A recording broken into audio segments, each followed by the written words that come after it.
Hello, hello, everybody, and welcome to Romancing the Stones Fall Semester Middle School Webcam League. I am joined in the booth here with Kai. How's it going, Kai? Hey Rob, I'm doing well, hanging in, loving, living, laughing. It's spooky season, so your boy's pretty happy. It is spooky season, and which is great because Brian's lands have come dressed up for Halloween. He's rocking some graveyard swamps here. What are these? Are these APAC lands or Euro lands? I forget. They're one of those two. I, I think that the Euro, whichever one we choose, we're going to be wrong. So they are one of those two lands, and So we're gonna leverage chat here. We're gonna tell them, "Hey, chat, tell us what lands these are. Are these yeah, Euro lands or are these APAC lands?" But Tweety's gonna use that special flavorful swamp to cast an entomb, which is immediately going to be received by a force of will here, pitching fire and ice. So that tells me we're probably in for a longer game. yeah. I'm curious what or if Tweety. I mean, anyone who's watching probably a little bit familiar with middle school, but like when you see a force of will in middle school, fine. But pitching a fire and ice that maybe gives Tweety like kind of some idea, but also no idea at all because middle school is just this like, what did Right. you have in the box kind of format. But he's getting a little more information out with that duress. So I mean, nothing like super unique, right? I mean, he saw in I believe it was like maybe a bad march in Underground River, but he's seeing stuff that's just like on par, right, with what he would expect. I would imagine at this point. Yep. I mean, I've seen people play fire and ice just for one of those two halves. I mean, ice does tap a permanent, can tap a land. It does draw a card. It's great. It's fine. So maybe there's some red sources in this deck. Maybe there's not. Brian's going to have to kind of figure it out. I mean, I just look at this hand and I think, okay, this is some sort of at least blue-black control deck. Splashing red is not out of the question to Not at leverage some all. of these cards. So, Yeah, I'm um, kind of curious where its head goes because, like, I see these colors, I immediately go to like some sort of Psychotog deck, maybe like a Grixis Tog deck. sure. Um, obviously, you and I have a little bit more information. Yes, we do have the lists. This is true. Tweety is making his game plan known pretty immediately. He's just throwing the skull on the table. He's not messing around here. I love Oh it. yeah, he got rid of a force of will and then ripped apart the hand, and then just slammed down Necropotent. So he's going to just rebuy his cards, which is exactly what his deck kind of wants to do. So if you've seen Tweety play in previous leagues, you've seen him play a flavor of this deck before. It's mostly black. It does splash green for some cards. It's kind of a creatureless rock deck, playing Necropotence because why not when you can in middle school? Um, and he's kind of got perfect mana for what he wants to do. He doesn't usually need more than one or two green sources. Um, and he's looking to be in pretty solid shape depending on what he's drawing off this Necropotence here. He does drop down to 13. He did draw, a handful of cards, and he's just continuing to get rid of the cards out of Sam's hand. So if you're the control player, this is a bad spot. Yeah, you're not too happy about that. I mean, you're like, okay, force like an early entomb, feeling pretty good, and all of a sudden you have no hand. Your opponent's got a nether spirit. Those edicts aren't feeling too great, probably. Like, Nope. yeah, your opponent's like, 2 for 1. No thanks, I'm good. Yeah. And also, I mean, if you're the control player and you're like, I had fire and ice, I could have drawn a card, and your opponent goes, hold please, I would like to draw all the cards. Like, Yes. that's not a great feeling. So Well, we're going to see also check. Brian try to leverage this Nether Spirit to cast Cabal Therapy. Thinking we're going to grab two cards, and Sam says, no, I've drawn a counter spell. You're going to get countered, and you're going to lose more life, which is important because it does represent three cards lost from Brian, potentially. So that was a good draw for Sam, considering the situation he's in. Um, let's look at his deck. Does he have a way to mitigate this Necropotence? That's actually a pretty good point. A couple of folks in chat are pointing out very important things. One, chat came through. They confirmed they are APAC swamps. But also a Excellent. very important point, that Tweety's supposed to be the good guy. No one has ever accused Tweety of being the good guy. So let's just stop that right there. But with the Necro, like, that's a very interesting thing. Like, it's always this dance with Necro. You're like, how many do I draw? And normally it's how many do I draw to then have to discard. But your opponent is clearly playing some red cards. Like, Yep. between that Undermine and whatever else, like it's not unrealistic that Tweety just like gets burned out potentially right from 7. I'm not seeing enough red mana to get us there or cards in Sam's hand. Both of those are pretty necessary for that game plan to happen. But Yep. So I mean, Sam's win conditions do involve some red burn spells, but notably he does have 2 copies of a card in his main deck that cost 4 mana that can answer this Necropotence and the rest of the board if needed. We'll see if Sam has time to draw these Nephis discs that he does have in his deck. yeah. He's got maybe he's got maybe 2 turns. If drawing it now, he needs to draw it now so he has a turn to untap with it. To untap, yeah. Yeah, because it's so this is it. We've got for land 1 card. What is it going to be? It's going to be a red source. All right. Well, this is not what the doctor ordered. Not exactly what we were looking for there. Sam needed to knock the top of the deck a little harder, I think. Yep. So Brian's deck looks like it's going to get here. I think even if we're like going to runner burn spells, that's not enough here. And Sam did not draw the cards the way that he wanted to, and is going to drop the first game here to Tweety. Yeah. So we got to see Tweety's deck do exactly what it's designed to do. Yeah. Yeah. I mean, if you're Tweety, you're like, okay, my cards, my deck did what we wanted. My opponent gets no cards. I do my thing and just say, all right, like, I have something that you have to answer, and good luck, right? Like, right. And I like Tweety has other stuff in his deck between the Necro, obviously, but other cards in his deck that can just kind of give him that little bit extra push he needs sometimes, which is great. So, Rob, looking at the sideboards, I've been MIA for a little bit. How are you feeling about the sideboards for these players? Obviously, that first game a little bit rough for Sam, but sideboards, as we know, tend to short things up a little bit. Sure. So in the board, Sam has he's got a copy of Nether Spirit. He's got 1 main deck as well. So these Nether Spirits may check each other potentially. We've got a few Duresses, which I think are going to be very solid to bring in here. Not too much more. We've got a Haunting Echoes. I'm not sure if that's exactly where we want to be. We do have a Phyrexian Furnace. Let's see. Yes, Phyrexian Furnace. Those will be good against some of these cards like Nether Spirit or the Call of Herds. At least getting half of that. Those might be better than some of the other cards in our deck. Otherwise, I'm not seeing too much more out of Sam's sideboard. He does have a copy Powder Keg. If we suspect, that we are threatened by these Call of the Herds, that's a good way to get rid of these tokens pretty efficiently. Let's see what Tweety has brought to the table here. So, Tweety's board, his deck in the past has been transformational. There's not as much transformation going on here, more is just good green-black cards. So he didn't get too much information out of his opponent's deck. He doesn't see how Sam's going to win. Other than fire, we don't know what this red mana is for. I think Brian, if it's me playing the green-black deck, I just want to cast more Duresses, as many of those as possible, to just rip apart my opponent's hand, and then find a ham sandwich that I can kill my opponent with. That is the green-black strategy.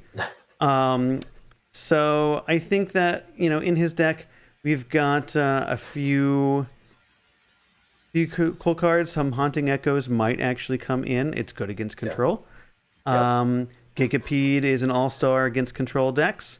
So I think that is going to come in here. We may even see some number of Wastelands. So Tweety has split some Wastelands in main deck and some Wastelands in the sideboard.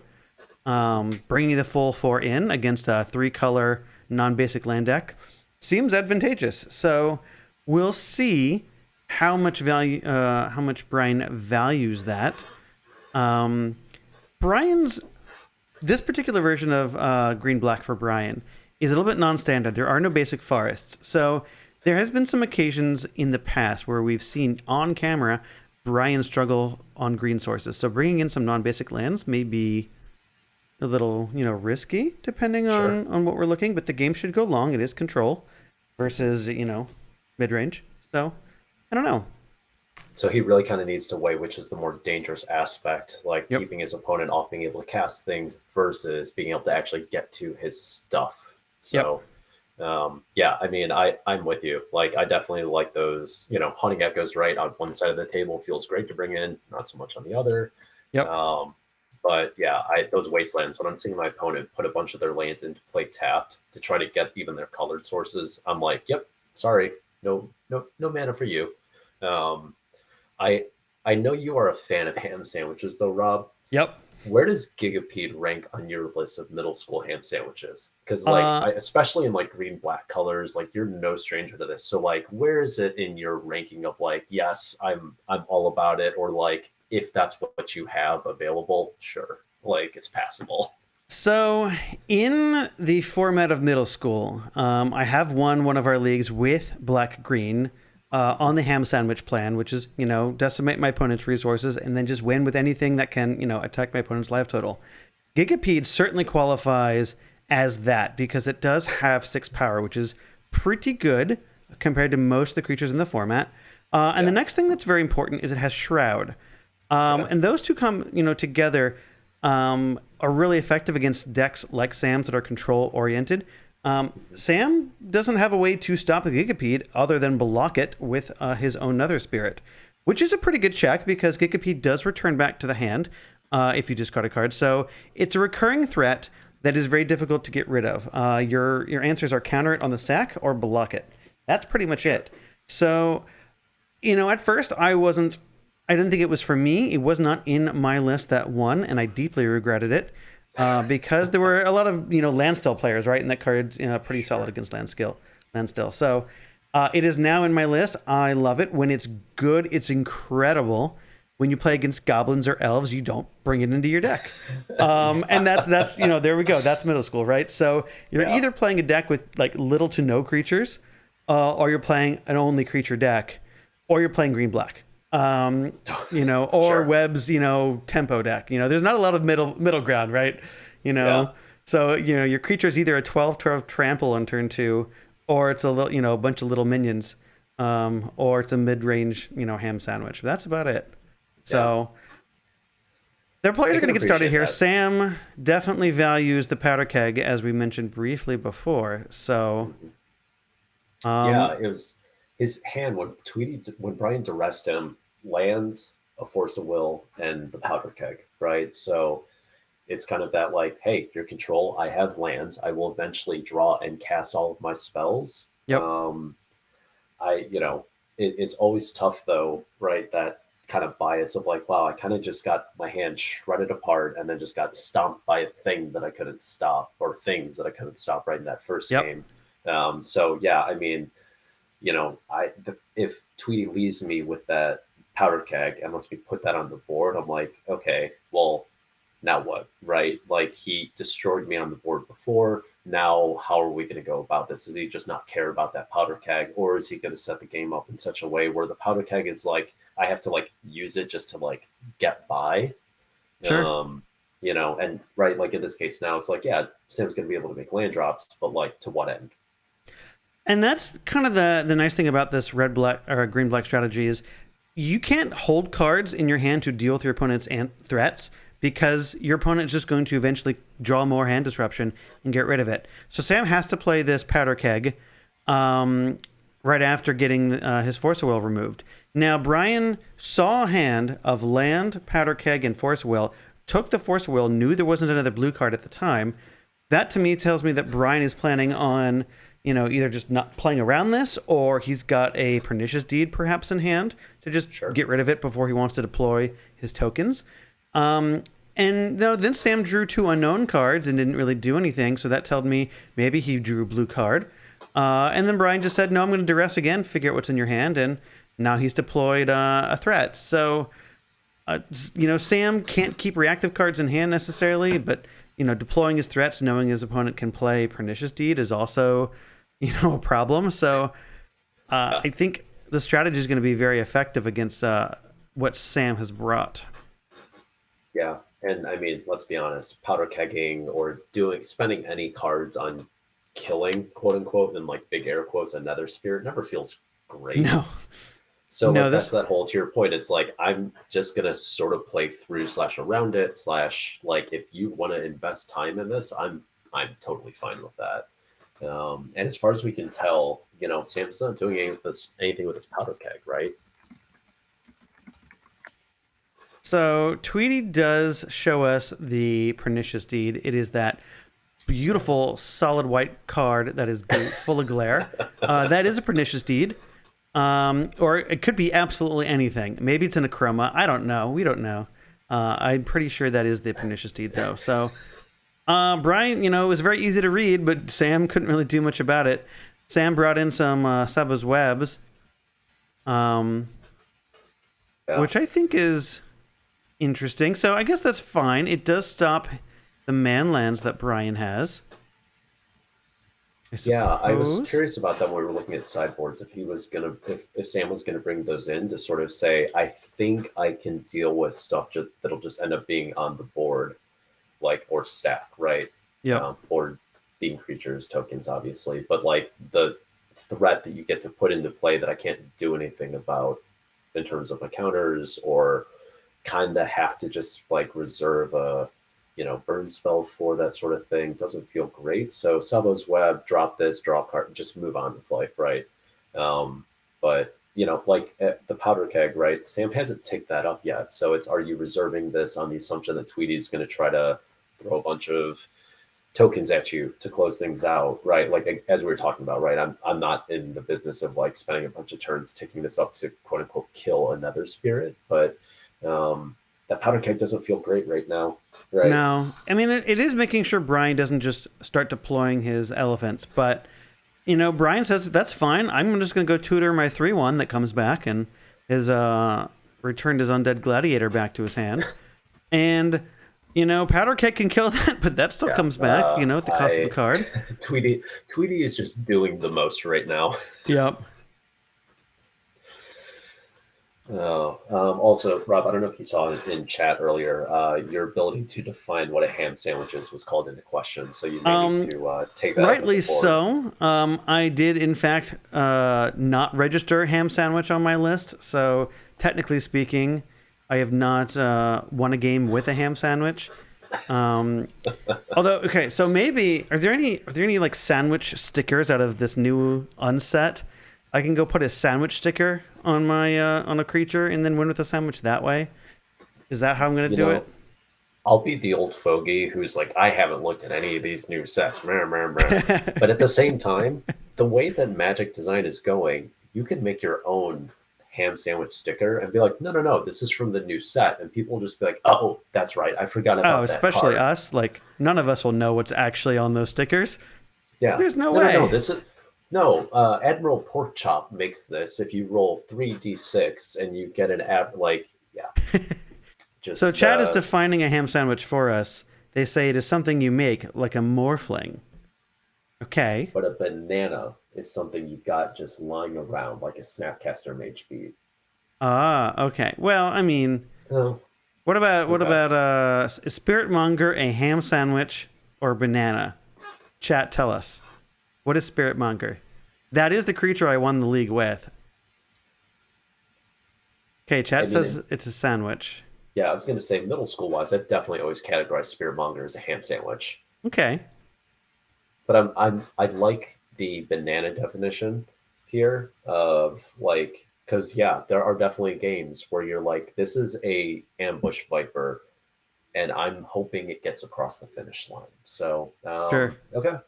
We're seeing an undermine here. I'm assuming that was on half of Call of the Herd. So Sam is still trying to battle back here. Like, we're fighting through. We actually can cast all of our spells.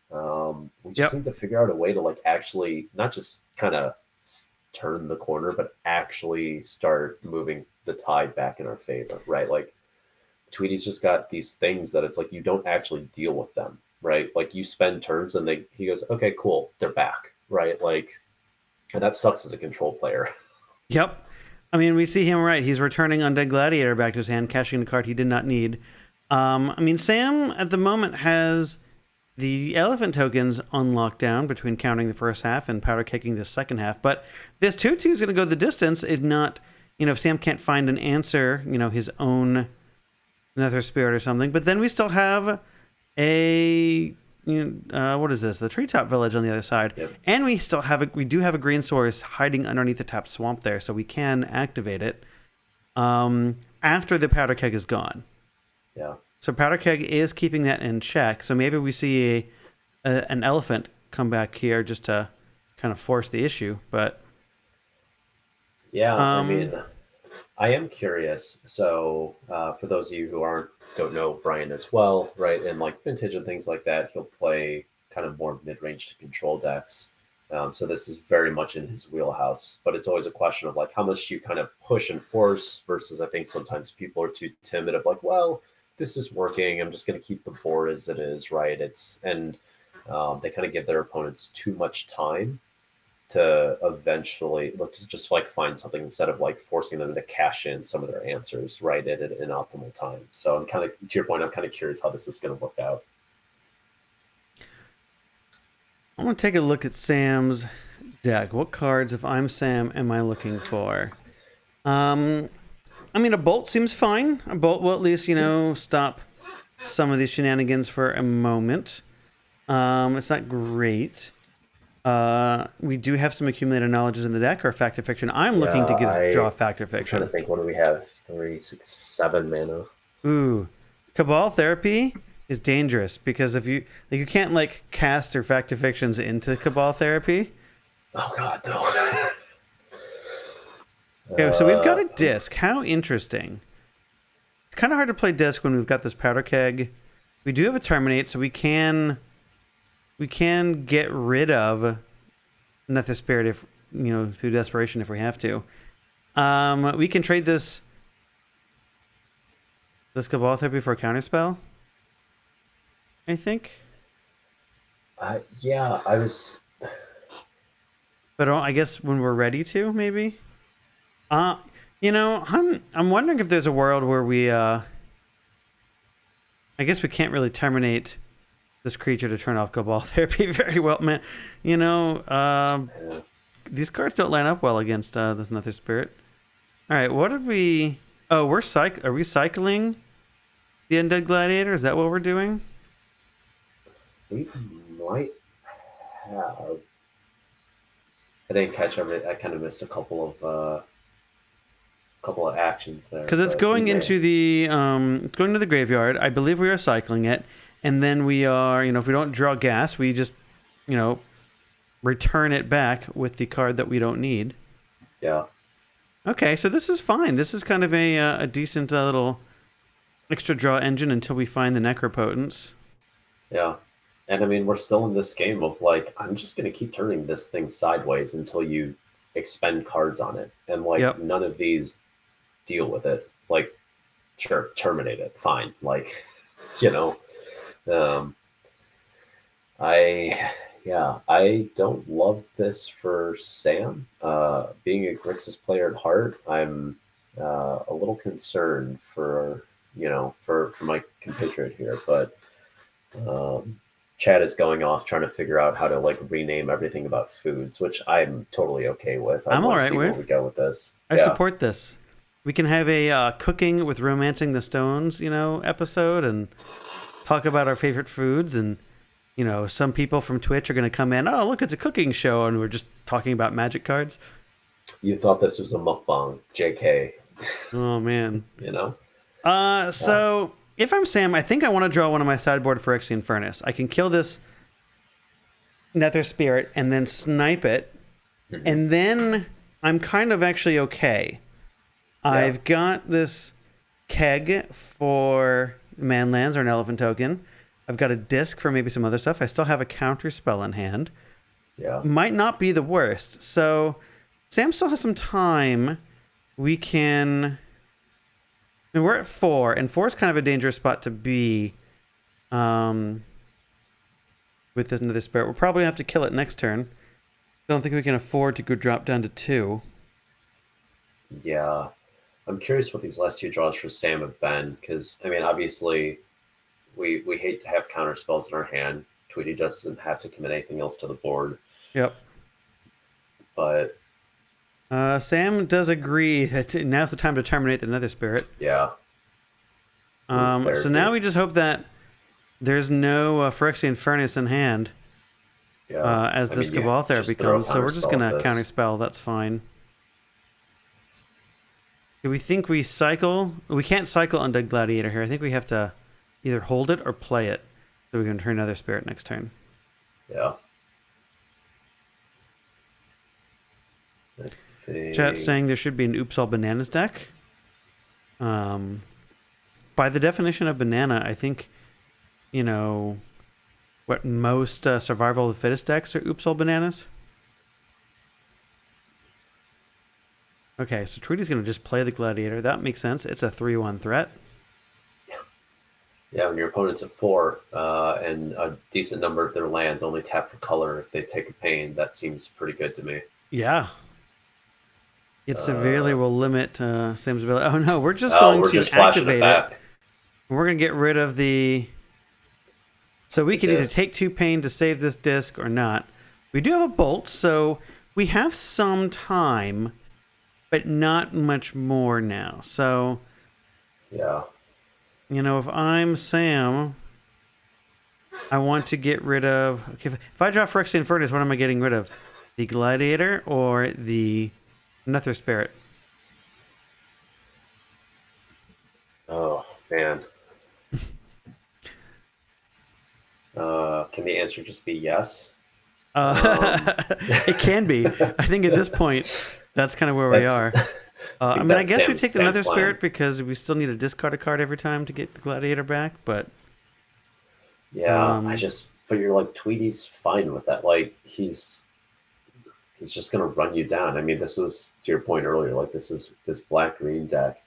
It just call it card advantage or whatever you want, right? It just like does more than you as the control deck, and some Yep. of this could be a result of being a 3-color control deck versus again like a blue white land still or something like that. Where you're just spread a little thinner, your stuff maybe is a little more situational. I What are mean, we some of entombing for Sam's. here? I was kind of curious about that too. I'm Do you wondering think if it's we're just Gigapede? like I was gonna say. I wonder if we're just going like, listen, I'm just gonna ham sandwich this. I mean, we know Sam's hand. He's got a counter spell. So if Brian has a way to get rid of counter spell, he does have the ability to cast Gigapede. We do have 2 green sources. Hmm. Um, so maybe we're in Gigapede land. No, we're gonna go No, just grab another Cabal Therapy. Okay. I mean, Tweety's. It worked for him game one, where it just was like, you get no hand. Like so now, and I'm just gonna do whatever I want to do, and especially at Well, this point, like we I don't have the hate it. land actually to discard a card, get back the Gladiator, and then Hmm. trigger on the stack, return Nether Spirit. Nether Spirit gets rid of counter spell, then we can cast Gigapede if that's where we are. Looks like we just got the Gladiator. Maybe the triggers don't stack that way. I don't think the triggers stack that way Okay. because I imagine it's kind of like an oath thing where like if the condition isn't met, like you just don't get the trigger to like kind Oh, of sure. work That's with. reasonable. So now he's gonna, like we were talking about earlier, kind of force the issue with the keg and the van land. Yep. Um, All and right, we're like gonna. Tweety's fine with that exchange. Like now it starts to open up a bunch of his other stuff if he wanted to, like his tokens and things like that. Yeah, I mean, just throw it on the board. Play our own powder keg. Okay. Yeah, yeah. Um, what are we? What do we want a powder What, keg? what I was gonna say, what are we kegging? Yeah, what are we kegging? That's interesting. Um, I mean, maybe we keg like your opponent's cards, like duh, but maybe the furnace if Tweety thinks that's coming in. I mean, like the Sabos, right? Like now we do need to let Tweety know that some of his lands are not going to untap here. His Wasteland, I believe, doesn't untap. I don't know what else he has. Yes. Let's see. Let me talk to the players here real quick. Yeah.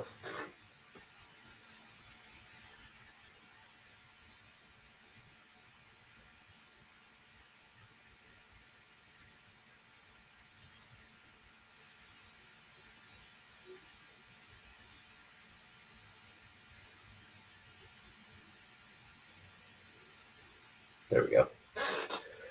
We're getting it fixed. Yeah. Despite the fact that middle school has a much smaller card pool than, say Legacy might, there's still a bunch of cards that, are kind of weird because they don't see play anywhere else, like Sabo's Web. But it is a dope card in terms of art. Yep. I will say that much. And like, as someone who, as a little kid, read the books like from these blocks of Magic, like seeing these cards, it definitely, I don't know, it's got a certain feel for it. So okay, so we're casting a Call to Herd. We had an Undermine. Okay. Well, there's still half. Though. I mean, that's still only half the card. We can still potentially do more. But this keg, I think this keg is going to be priced into getting rid of the Sabo's Web. It does destroy artifacts and creatures, so we can go ahead and do that. It may be, but like, do we really care at this point? Like, it's keeping one of our wastelands tapped down. It's not like we only had like, it was just Manland plan, right? Where that Sabo's Web was shutting it down. So like, I mean, we can tick it up because like, why not, right? I don't think there's anything that Tweety's going to bloat on 0-4 for that Sam's got in his deck. But like, yeah, like the Nev's disc. I mean, Nev's disc is going to kill our keg before we get to use our keg. But like, do we care about that? Yeah, I think actually now disc has to, like, maybe keg doesn't even do anything because like, I think, it's kind of hard, right? Because if we draw a Manland, we want to be able to untap it, and it's going to come into play tapped, which means we're going to need to be able to destroy Sabo's Web the turn we play our tapped land, potentially. But I don't know. Now we're on this Nether Spirit plan again, and Sam's got a disc and he's got a bolt, but that's not a lot. Yeah. And the disc is, I think, significantly worse than this bolt. Yeah, I will say, Sam. I mean, he's definitely. They have definitely kind of stuck in this game a bit longer than it looked like they might for a while, right? Yep. Like there was a bit where it was like, cool, let's pack them up, you got. But okay, so Tweety's just committing the token. Yeah, he's going to make sure Sam pops this disc. Yeah. We still have another herd in the in the graveyard, so we still have another elephant hiding out there. Yeah. Right? I mean, Brian's just going with the classic, I'm going to ask questions. You have to have answers. You know, tale as old as time. Let's take a moment to kind of just appreciate how pretty Brian's deck is Tweety's deck. He's got these beautiful basics, and he's taking the time and the money to get some beautiful foils. I do appreciate it. Although I also appreciate Sam gold-bordered cards. Yeah. Especially like the gold-bordered invasion lands. Those are great. And the gold-bordered disc. I'm a big fan. It's definitely some dedication there, right? Like you can pimp your decks in a lot of different ways. And in middle school, thankfully, people pretty much appreciate all of it. You know? What I like about the gold-bordered disc is that it is also legal in old school in that form. So it does let you play both things, which is great. Gold border being legal in these places. Yeah. Because they are made up fun formats, so we get to kind of make our own rules. Great. Listen, Magic is about the gathering. I've come to believe that more and more as the years have gone on, especially with the Romancing the Stones crew, right? Like, absolutely. We're here having fun, be it over webcam, in person. So, we're throwing Urza's Rages. Not at the face, unfortunately, but still, we're raging. How much? We're short by how much mana? Because that's Tweety's at 10. Yeah. So that almost was lethal. That was almost the game. Yeah, I think we were one. Oh my gosh. 1 or 2 short. I'm pretty sure Rage for the full amount is 10 mana. I could be misremembering. All right, let's see, chat. How much mana is kicked Urza's Rage? Well, I'll look it up. Let's see.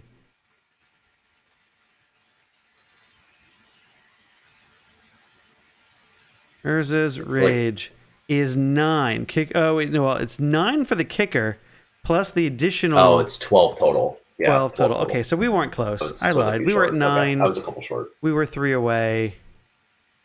All right. I Don't was worry. I was going to feel real bad for Sam if it was, 1 mana short. I lied with you, Rob. I supported that lie wholeheartedly, unabashedly. I was like, yes, we were very close to. No, we were not close. It was a team effort there. The burn Um, player in me wants to see a Kickters' Rage.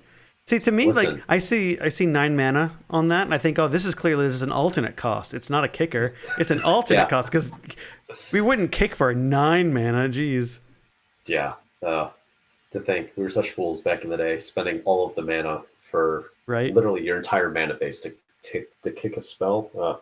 They didn't even win the game. It's 12 No, mana and doesn't actually win the game. 12 mana, go. Right. Oh, now I gotta wait and draw my next Urza's Rage. Chad is calling for prophetic bolts. We're gonna Prophetic. Oh, disappoint. you know what? I would love Prophetic Bolts in this deck. Yeah, I love that card playing Magic in actual middle school. I loved playing yeah, that. All it's Star so good. from Apocalypse. Yeah, I have a certain appreciation, but also like a lot of shit. Oh, Sam's revealing just a land off the top. Land That loves up. is Yeah. that is going to be game. Yeah, Well, that game lasted considerably longer. However, the result was very similar. Brian's deck showing that he is well suited for this style of control deck. He has the grind. He has the very difficult to answer cards for a deck like Sam's. yeah, Sam really didn't get to present a win condition other than the Desperation Urza's Rage, which would have won in that spot had Sam the mana, but and, it's kind of unfortunate. So I think Sam was kind of trying to do something similar to Brian, which is kind of control the board, grind out a bit, and play another spirit and go the distance. But Brian's deck, wanting to do the same thing, just did a little bit better in this case. yeah, yeah. And similar game plans, and I think that's kind of that. You start to see some of the differences there of a more proactive versus reactive take Hmm. in that approach, right? Sam's going to sit back and try to counter or some amount of kills slash use his or their burn spells to potentially make some edge up in the game.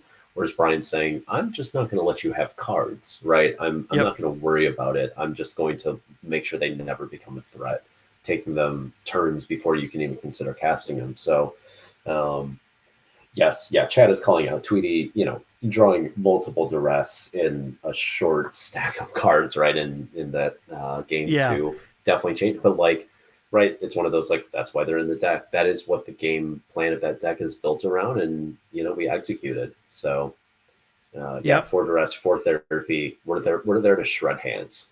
Yeah, exactly. And in some of the other Eternal formats, discard isn't nearly as powerful because of the prevalence of cantrips. You have more draw cards. You can't Thoughtseize the top of the deck, as they say.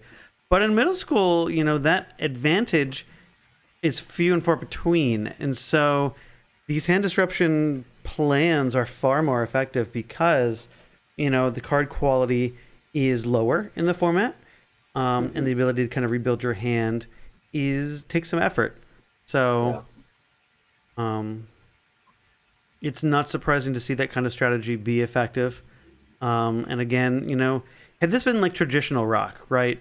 Instead of playing these recurring creatures, he had, single threats, maybe deranged hermit to make, kind of go wide. But I think Sam's deck would have been better suited against that kind of strategy. Even if he was in top deck mode, we did see he drew some relevant answers, terminate, disc, keg, answers yeah, a lot of things. So, it goes to show that Tweety's decision to not play that style of rock and not play those bigger ham sandwiches and play more of these bananas, as we say, is better. Banana yeah. that never leaves the battlefield is better than a ham sandwich, right? Hey, listen, yeah, it works, and it just yeah, it's rough going, right? A lot of times, there are hands I'm sure that Sam can open with that deck and did open with that deck where it's like, in the blind, you're like, great, I'm just gonna counter that first thing from my opponent, kill one or two things, and then I'm just gonna coast and close out the game the way I'm planning. And Tweety's like, you're not technically dealing with my cards, right? Right. Like it's definitely a band-aid versus an actual solution kind of situation. So Yep. tough game for Sam, but like we said, definitely battled a little bit longer than I think we expected and put up a good fight. A lot of tough decisions, and yeah, it's just kind of like what comes off the deck, and sometimes the deck just doesn't have those percentage points. Yep. Exactly. Well, that's going to do it for the first match of tonight, but stick around. After this brief break, we will bring you another match. We've got some really cool decks that we haven't really seen on stream in a while, so I think it's going to be really fun for everybody. So stick around, hold on. We're going to go to a brief break here, and we will return shortly. See you in a few.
Hello, hello, everybody. We are back again with our second match.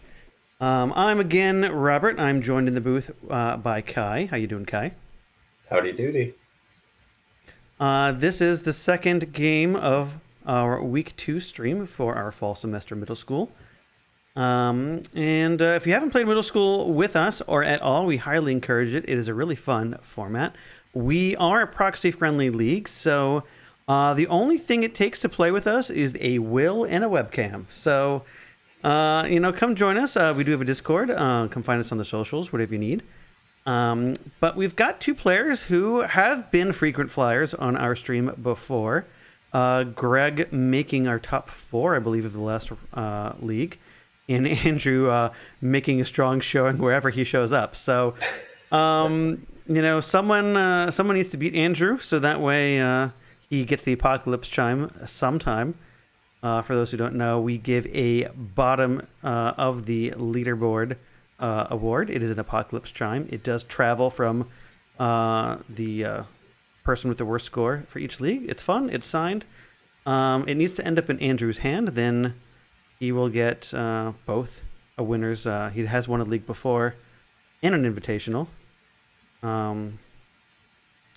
But yeah, so Kai, have you had a chance to take a look at these two players' decks yet? Oh, I have taken a look. I have gone back and looked again, and I've fallen in love each time that I've looked. Both of these decks, especially Greg's deck, is a deck after my own heart. So obviously y'all will see, hopefully, plenty of beautifulness here shortly, but I'll spoil. Greg's deck is this beautiful combination of cards like Aluren, Recurring Nightmare, Survival of the Fittest, Academy, right? There's just all of these beautiful things happening in here. It is just a creature combo lover's haven. And Absolutely. for anyone, like I have played Full English Breakfast, which is a survival deck in our past leagues, to pretty good success because I love that, 2 mana enchantment. It's great. And Greg said, I see and I raise you, good sir, with just all of the things. So there's a lot of like very intricate things from a rules perspective that come into play when you're dealing with Volrash Shapeshifter, which is a card featured in this deck. The various enchantments that Greg's deploying are going to allow them to do a lot of just kind of wonky things, to be frank, right? There's a lot of just stuff you can do. And Greg is actually starting out the way that these kind of decks tend to love to start is like, let me get a little mana advantage.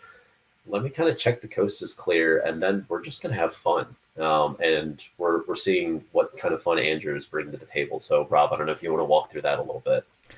Absolutely. So, Andrew's deck is another deck that I have kind of fallen in love with. He was supposed to be on stream last week, sent me his deck list, and I had to give him the bad news that I couldn't make it.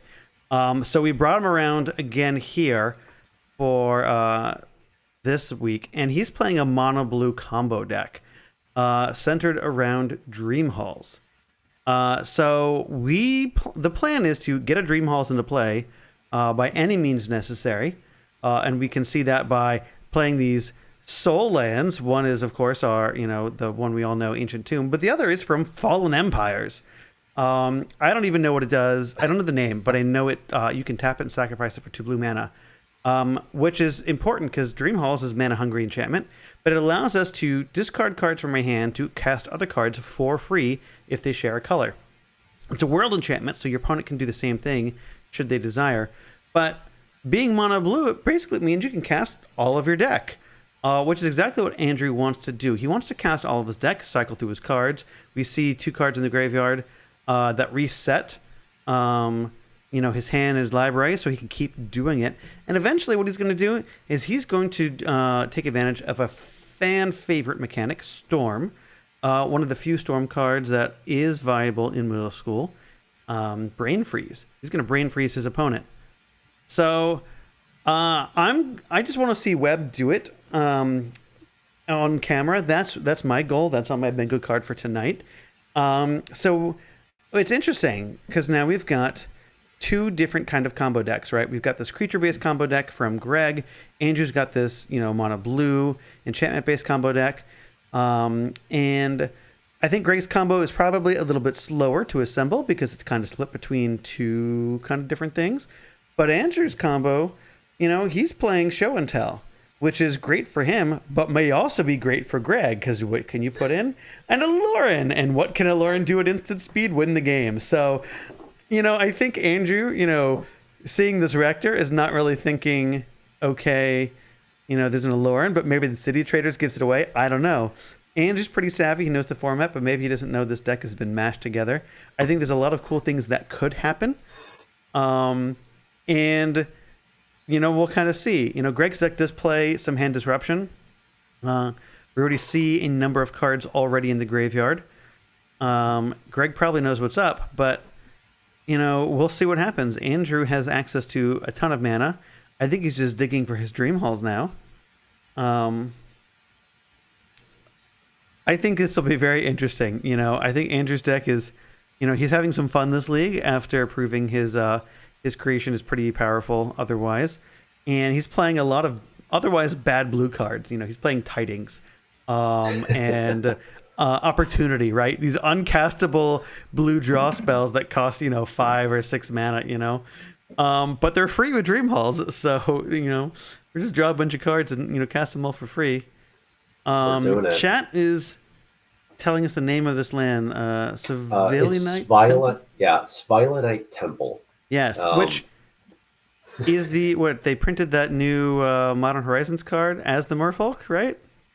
Yeah, something like that. Yeah. They actually printed Southern Light Temple, or they actually printed the actual Merfolk that is a temple of. So from Fallen Empires to 20 years later to now. We got there eventually. It's fine. But yeah, this is a often forgotten cycle of lands, as is most of Fallen Empires, that probably, if the card is not valid something, where it comes into play, you can tap it for 1 of a color, or you can tap and sack it for 2 of that given color. So yeah, it's a pretty good way to kind of start ramping your way up, if you're not trying to use the storage lands and stuff like that. I've seen versions of this deck that'll use those, right, as ways to kind of get that mana advantage. But yeah, we are Sylvan Light Temple, sure. Tidings, yeah. Oh, there, chat. This just sit and revel in everything that is happening, right? We're casting a diabolic. Oh my gosh, this may just be the win, right? So we get to diabolic tutor, right? We get to sacrifice our rector here, grab a Aluren, and then grab the recruiter that is going to combo off and win us the game. Yeah.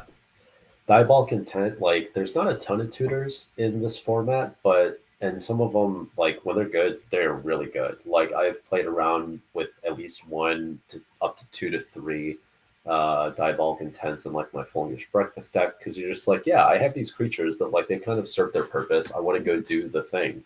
And right now, Greg is I am going to do my thing, especially when, as far as I can tell, we have gotten full information on what Web has going on, and we're looking pretty unimpeded. So we're just gonna, put this into play. To your point, get our recruiter, and then kind of start going through the motions. I guess we could see what Greg decides to do here, because there are a lot of ways about winning with Aluren. Yeah, I think in this list, which is missing some of the typical Aluren stuff, I think the first thing we do is we recruiter for recruiter, and then we can recruiter for the Mana War, which then bounces recruiter. Then we recruit for Cavern Harpy, and then bounce some of these other things, which gets us the rest of the combo. And I think that's our path to victory here. Yeah, and I think that's what Greg's going through and kind of explaining right now. Of Webb obviously knows this. It's probably just hey, I'm demonstrating. I know how this works. I'm going to get a Soul Warden, and I imagine that's was it Maggot Carrier? Yeah, so I think when a creature comes into play, it drains life, but then you net neutral, and then your opponent doesn't. But yeah, that's going to be enough for game 1. Very interesting. So Andrew had all of the mana available he needed. All he needed to do was find a Dreamhalls. Um, and was not able to do so before Greg was able to just kind of combo off there with Aluren. Um, so now, what if Andrew thinks this is just an Aluren deck and there's no survival? Might board a little bit differently, be a little bit slower, value some different things. Yeah. Could be interesting. Yeah, so chat is asking the question what happened and also explaining what happened. But it's basically I'm going to be able, since Alert just lets you cast those creatures that are 3 CMC or less at instant speed, I'm just going to keep casting, bouncing these creatures, whatever it might be. And between Soul Warden and Maggot Carrier, to Rob's point, I am going to gain a life each time a creature comes into play, and with Maggot Carrier draining, you are essentially the only person that's losing anything in this exchange. So it kind of just keeps going and going. So Maggot Yep. Carrier and Soul Warden get the job done. And depending on, where life totals are at, what else has happened, sometimes you don't need that. But Yeah, once you have infinite life by just, casting Mana War and bouncing itself a million times, you can then cast the Maggot Carrier, drains both players. Then you play the Cavern Harpy, it bounces Maggot Carrier back, you pay a life, return Cavern Harpy to your hand, and then you just repeat that process. You lose life in the process, but you're at 1,000,000, your opponent's at, 13. So you have some life to give there. good to have a little bit of padding. Yes. Now, while our players sideboard, I'm not going to try to contemplate what combo players sideboard. I mean, I guess Andrew's got blue spells. He has some force wills he could bring in if he wants to. Yeah. And then we've got some. If Greg knows he's got some enchantment removal in his sideboard, he does have some Sealy cleansings. That might be helpful. Maybe he does have a City of Solitude. Maybe that only can play spells at one time. Who knows? But I kind of want to talk about a little bit about how Andrew got these Fallen Empires lands into his deck, considering Fallen Empires is not a legal set for middle school.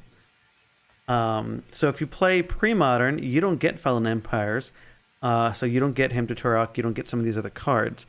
But middle school is a little bit different. It's similar sets plus some additional supplemental things. So you get things like Portal 3 Kingdoms, which is how you get Imperial Recruiter. You get some cards from some supplemental tournament like dual decks, which is how we get Hymn to Turok, because it was in a dual kind of deck that included a few Fallen Empires cards. So we've seen in some of the green decks the green sack for 2 mana land. I'm assuming that this temple is in one of those supplemental products. Your guess is as good as mine. Beatdown is what the chat is saying. Okay, I was literally about to say, I know there was Beatdown and some of those other sets that were just kind of like Sure. there. That makes actually perfect sense. I opened a box of Beatdown back in the day.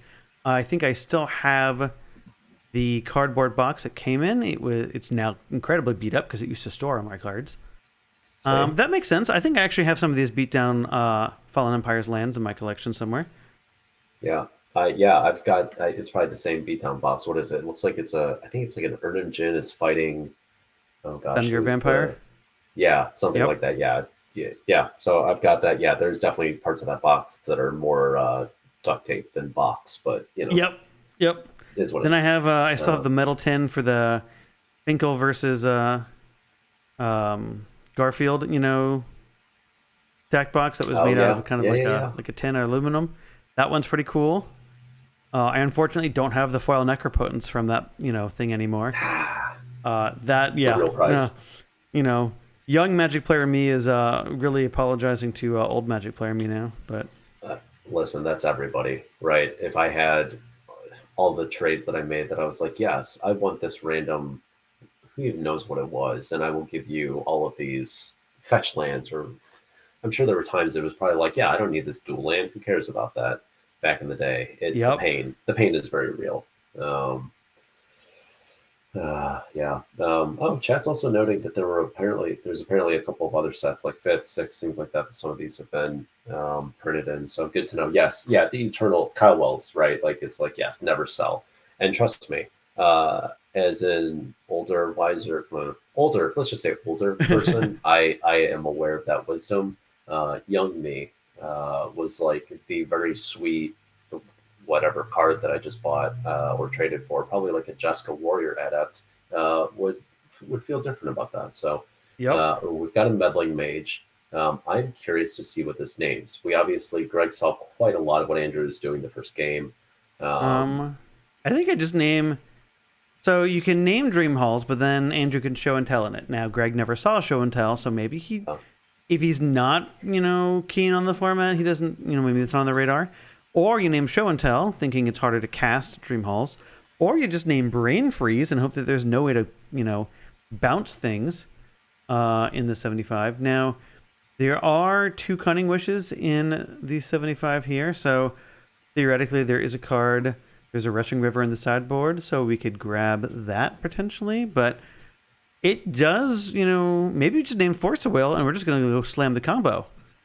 Who yeah, knows? so we're sacking some lands. Oh, well, we There's a did name Dream Dream Hall. So we Halls. didn't name Dream Halls. All right. Game could be over here, folks. Game could just be over. Um, which honestly, I do want to go to game 3. I want to see an executed combo with Dream Halls on camera. Then we can clickbait the YouTube video like crazy and get some views. How's that sound? I love it. I'm here for it. Content, right? Listen, I of all the content creators, is that what Romancing the Stones is now? Content creator? We're definitely taking the least slimy approach. So Um, I didn't. I think that I thought of this more as just kind of like a well-produced hobby. Because we're blessed by some people who know other people who can make some nice graphics for us. true. And then I was looking at our YouTube channel, and we've got like 35 videos on our Yeah. YouTube channel, and I'm thinking, well, that's actually not too shabby, for just a casual hobby, right? Um, so yeah, maybe we are content creators. I don't know. I don't know what we do. I mean, how many people want to watch middle school, right?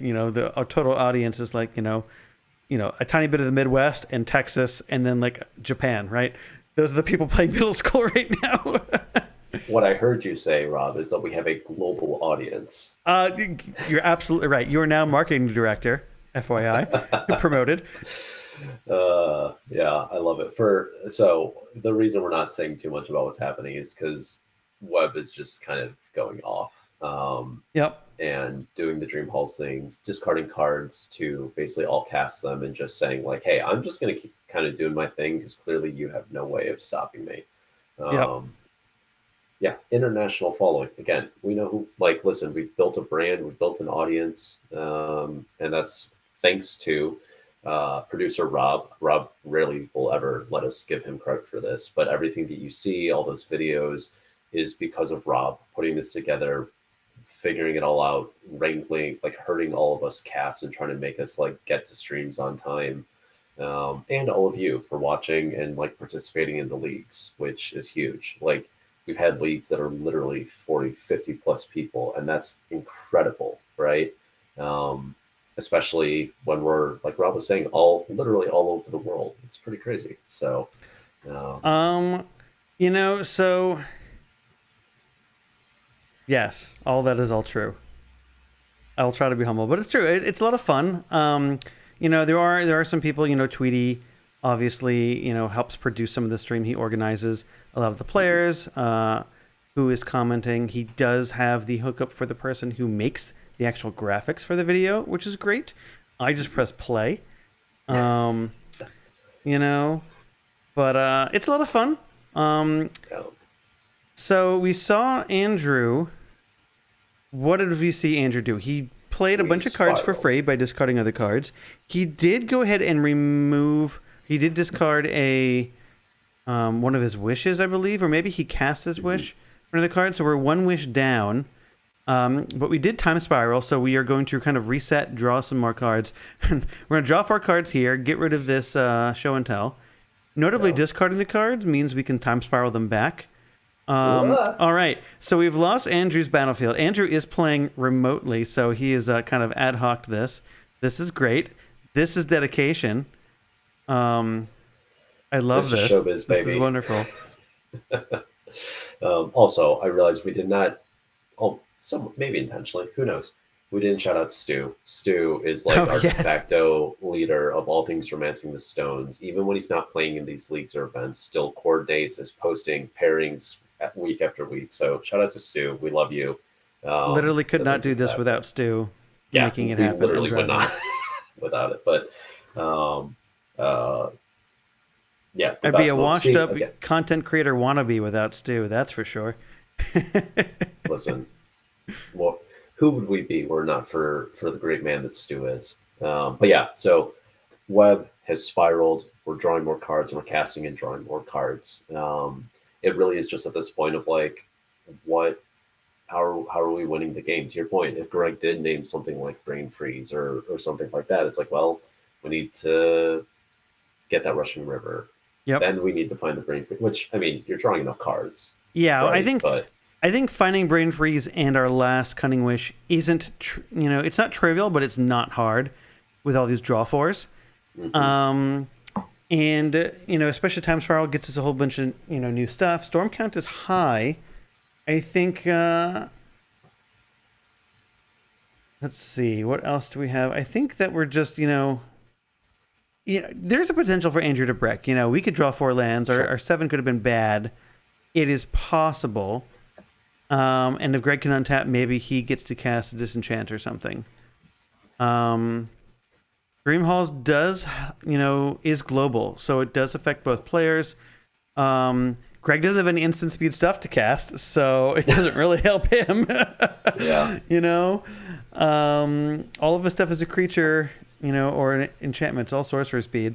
Looking at his list, so Andrew's gonna go take another 7 and just kind of keep playing. So if you've ever played like some of the LED Echo Vions decks and Legacy, this is kind of what Andrew's doing. He's gonna just keep playing this draw 7s into draw 4s, which get into his other draw 7s, and it's probably deterministic. We do lose a time spiral each iteration, but Yeah. I believe we have the requisite storm count. I do like that Andrew is mobile and using his iPod's case as a counter on this depletion land. That is You know that's what? great. Modern problems require modern solutions. Absolutely. There are lotus petals in this deck, but as chat has pointed out, it did not. The mage did not name lotus petal.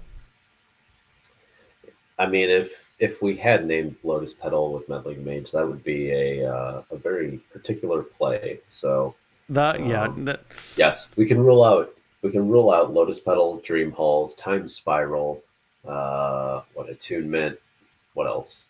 Cunning yep. Wish. I So think if Greg had named Lotus Petal, we would just call him a stream sniper at that point. Even though we can't see what's in Andrew's hand.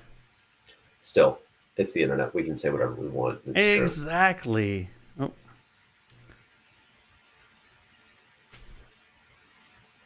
So Andrew's going to continue taking game actions.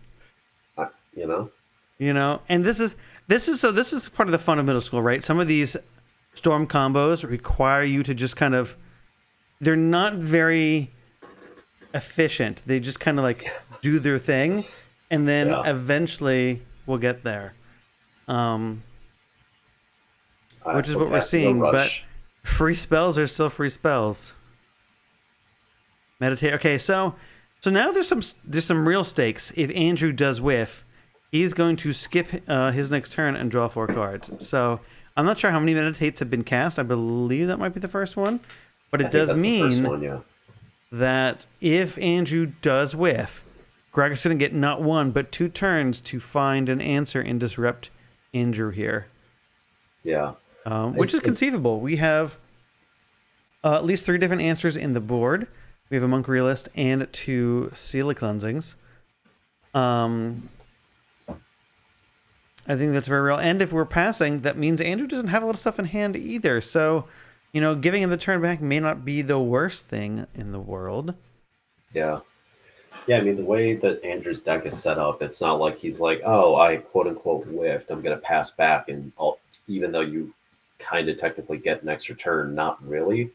Like, because I'm not going to let you do anything. The deck is definitely kind of just trying to execute its game plan. You know, like you had noted, the Force of Wills are in the sideboard, right? We're not bringing in more counter magic. We're basically bringing in our only counter magic. So, Yep. also, we did just throw another Meditate out there, another Lotus Petal, which again, still not named by Meddling Mage. So we're sacking our depletion land. To cast a wish. Hunting Okay, so we did Wish. find the Okay. last wish. This is good. We will go ahead and get our Raging River. So this is what Andrew's been doing. He's been waiting to find this because he needs to go ahead and remove the Meddling Mage from the board. This is the last wish. He's already cast one of his two. And now we can cast the Raging River for free, bounce this Meddling Mage, and then if we have the Brain Freeze, we've won. If not, we can continue drawing for until we get there. So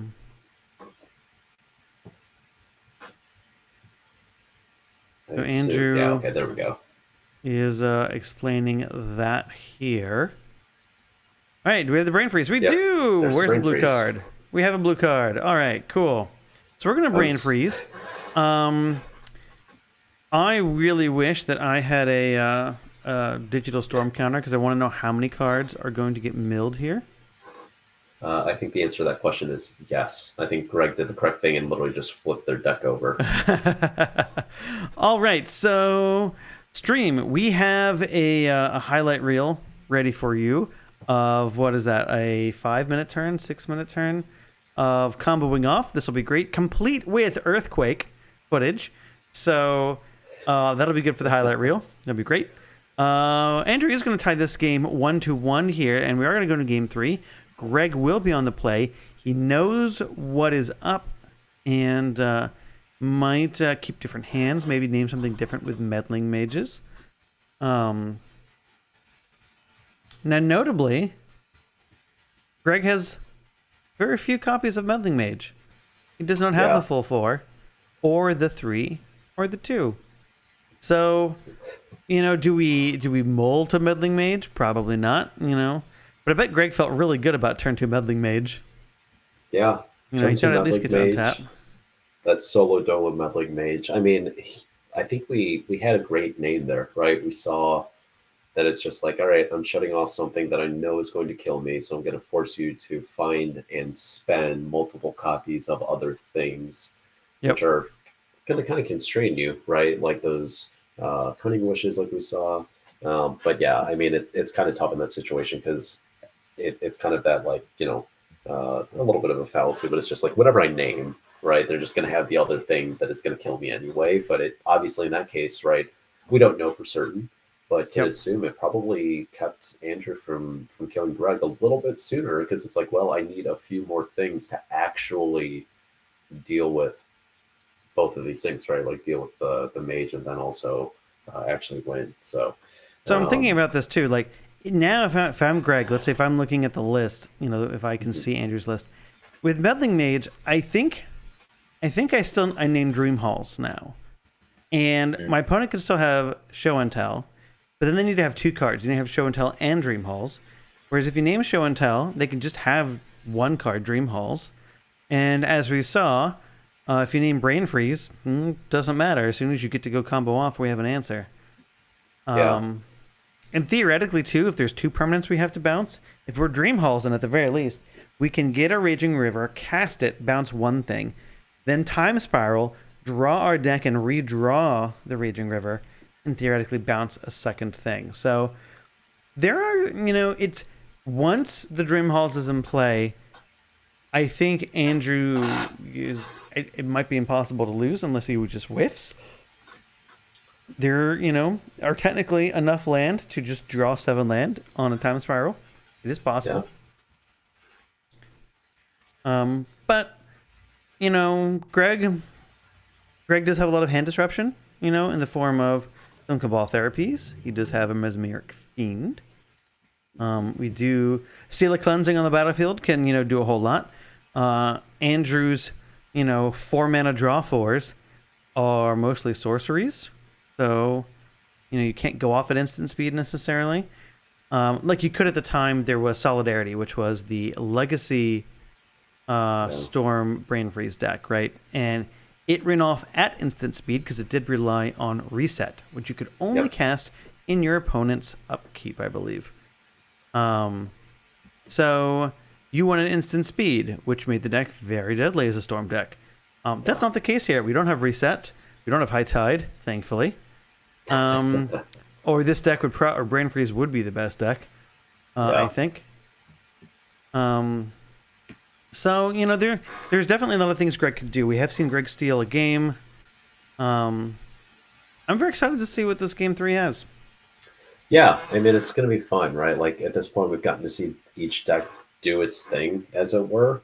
And, like, that's just fun. That's enjoyable. That's what we love about Magic is, like, hey, my deck is made to do this sweet thing, and I'm going to show you it doing this sweet thing. You may not enjoy it as much as me because you're on the receiving end, but, like, it's pretty sweet, right?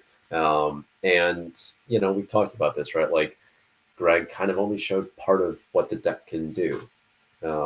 At the same time, like Webb showed all of what the deck can do, but it's like that deck has options between the wish boards, all the draw, all the so these are very fun. It's not just going to be this third game. I'm expecting and hoping for some fireworks, right? I don't want someone to just get steamrolled here. I think all of us after that game 2. Earthquake mode and everything, we want to have an exciting close to the match and to the night. So Webb starting off with a mulligan, it looks like, too. So that always makes things either interesting or kind of crappy. That's really hard. I'm looking at his list. I'm just looking at all of these, how deep he's had to go to find some of these soul lands that, tap for 2 mana, whether it's, 2 colorless or 2 blue. And I'm realizing, like, you have to do that because you have so many bad draw spells that essentially cost 6 mana, and unless some of your mana taps for 2, you can kind of, paying 4 mana to draw 4 cards isn't the worst. It's bad when you lose a land in the process potentially, but there's some options at least. But it's, if Andrew doesn't draw the right half of his deck, he has to cast these terrible draw spells to find the other half.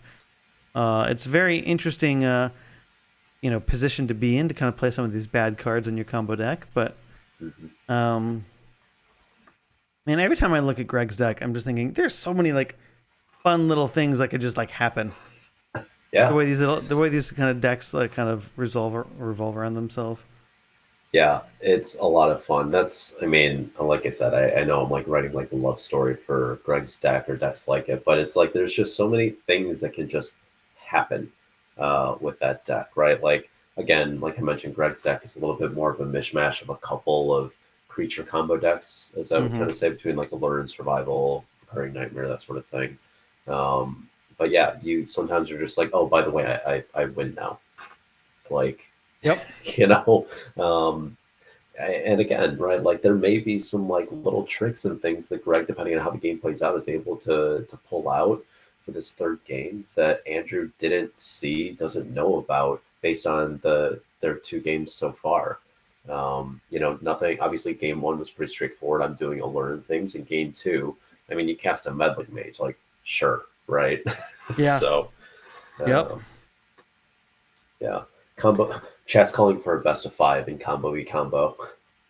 All right, so how do we get to best of 5? I think the only way I can think about a best of 5 is, I guess Greg can bounce Maggot Carrier over and over again and kill both players, potentially equally.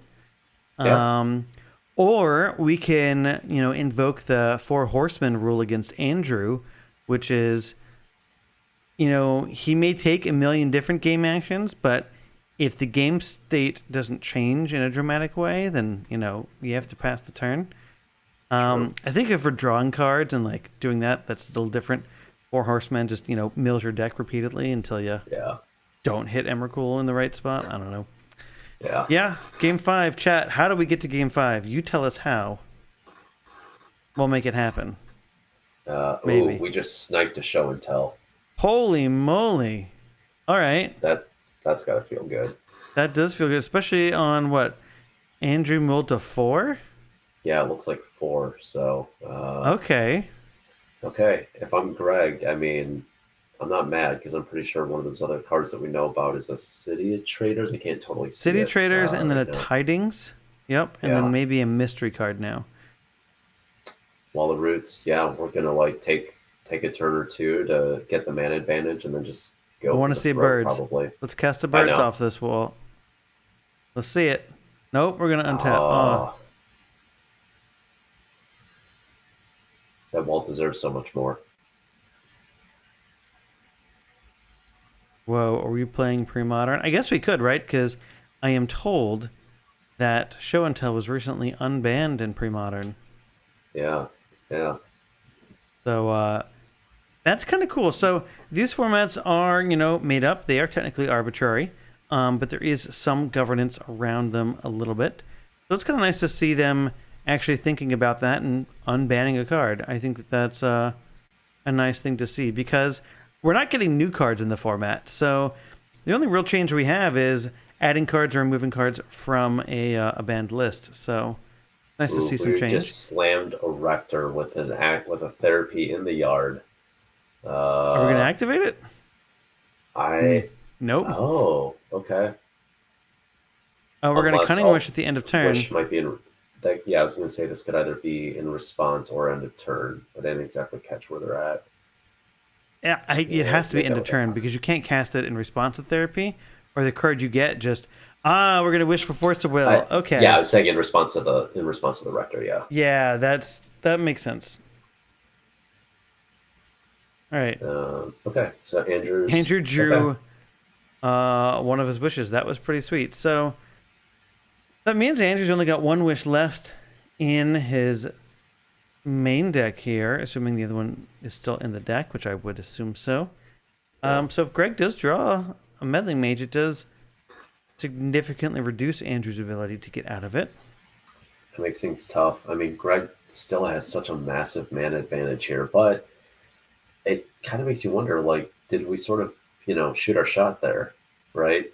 We slammed that Mm. Rector, didn't happen, and now we're like, I have all the mana in the world, but like nothing to do with it, right? Well, All ramp, no pamp.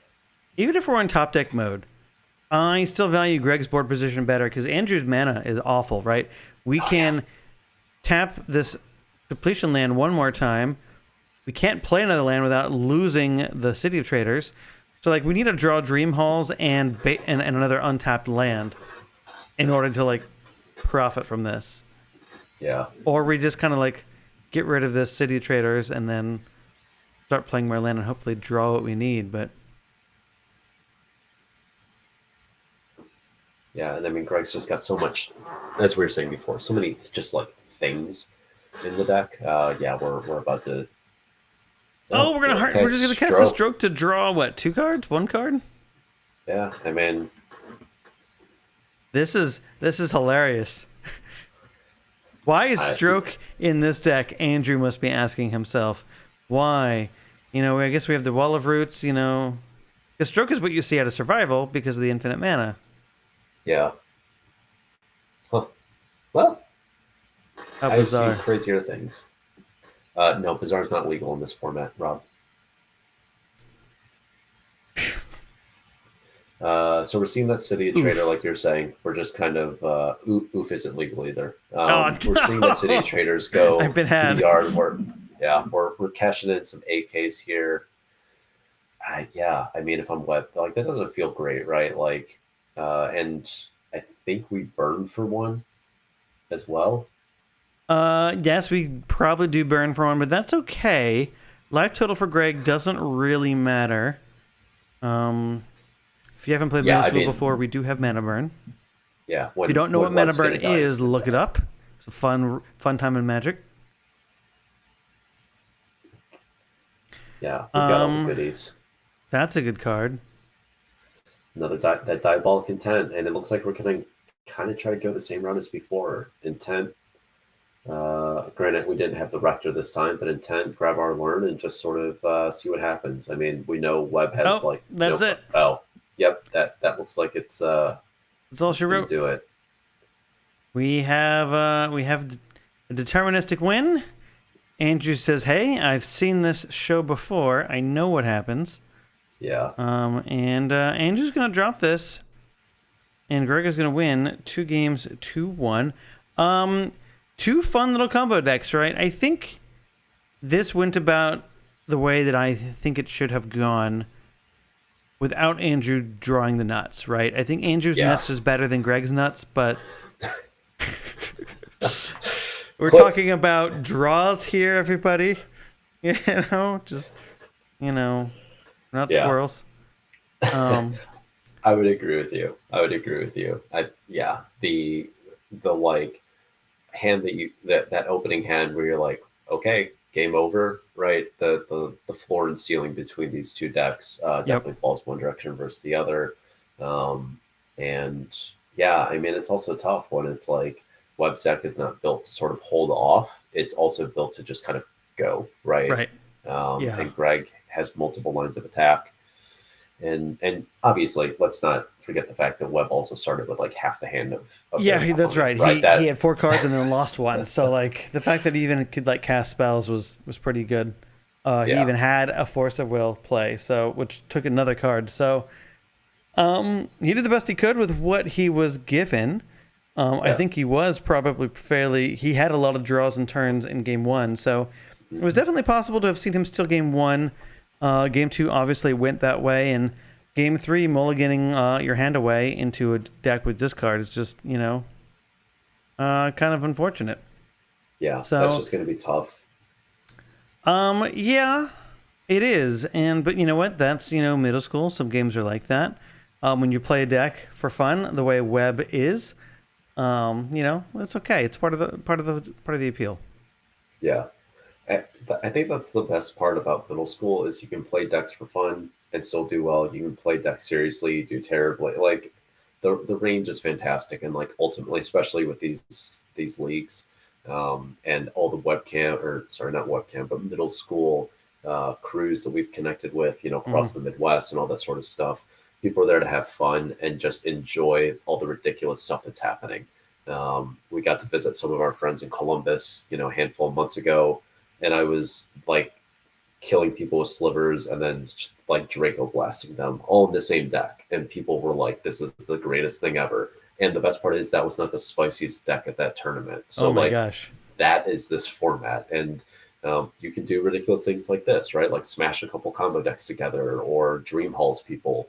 There's a lot of readers to be had in this format, but that's what makes it fun. Like you can Yep. just dig out that old box of cards and like have a deck somehow. So I think one of the best defining features of the format is that the mana is terrible, which yeah, means the variety of decks are large because you kind of have to go nuts a little bit and kind of go mad scientist mode to kind of build some of these things and see how far you can stretch the mana base to have some of these strategies. I mean, what we have this like Greg's deck, right? It wants to cast a bunch of different colors of cards while also casting a 4-mana enchantment that requires double green. And what lands did we see it had? We had Gemstone, Mine. That thing eats itself alive. yeah, So then that means your decks can prey upon those kind of decks, right? yeah, And then you have decks that just are like mono basics, yeah. like goblins or maybe elves. Just heck, green Stompy. Yeah, 10 I land got stompy, ranch, right? 10 land Stompy. I got ranch by Stompy deck last league, and I was like, hey, listen, I respect the move. Yep. You're here doing your thing, but yeah, I mean, to your point, you're casting a 4-mana 2 green enchantment in the same deck that casts meddling mage on Yep. on turn 2. Like Yep. Like right, it's like pair those things together. And this is, like you said, this is not the format where you go, well, I'm just going to grab 8 fetch lands and my mana is perfect. It's like, no, you don't even have 8 fetch lands probably in the deck that you're trying to play, much less that they're going to fix your mana. Like, you basically just paid 1 life to hope that you made the right decision on what mana you needed for the next 4 turns. It's great. It's mm-hmm. um, it honestly, if I had to think this much about playing Magic when I was actually in middle school, I, would have been a very different thing. But it's what that's what makes it fun, right? We're winning with these wild, ridiculous cards, and we got to see some really cool matches tonight. So Absolutely. Well, it has been a joy. That will conclude our Magic entertainment for the evening. Tune in next week around the same time, 8 p.m. Central. We'll bring you 2 more matches of our middle school league for week 3. It'll be great. I don't know who's going to be playing. It'll be, we'll have to see what the standings are at the end of this week. But it's going to be great. It's going to be fun. If you can't make it, watch our videos on YouTube. I'll upload them eventually. They get there. We're only professionals here at Romancing the Stones, right? So, listen, pure professionals, nothing but the best. But no, we appreciate y'all tuning in. Thank you, players, for giving us some awesome matches tonight and entertaining us. And Rob, as always, thank you for everything. This was great. It was great kind of hanging out in the booth with you. And hope you have a great night, you and everyone on the stream. Absolutely. Take it easy, everybody. Good night, and we'll see you next week.